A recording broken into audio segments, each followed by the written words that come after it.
Hello and welcome to this tutorial.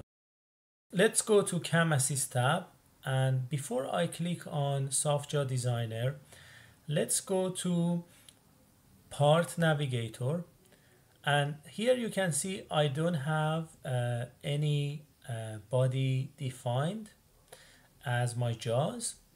So let's now go to the Software Designer. It asks us to select the part, so we can just pick the part. Here it is. We don't have any JAWS, so we want the software designer to also create JAWS for us. The next question is about a spindle direction. So we know the spindle direction going to be from the Z-axis, so I'm going to pick that. And we can just pick one of the faces as our spindle direction.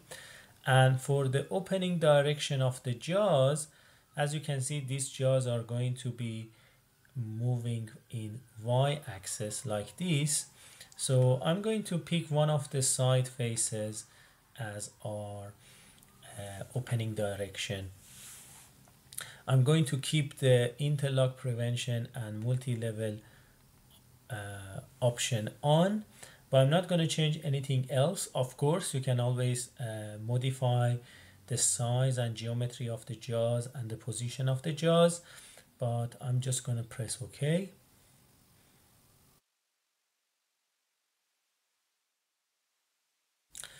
Okay, and now you can see that we have these two bodies, and these are going to be our jaws. If I turn off the main model, you can see that our software designer already considered the shape of that part and it made the jaws in a right way.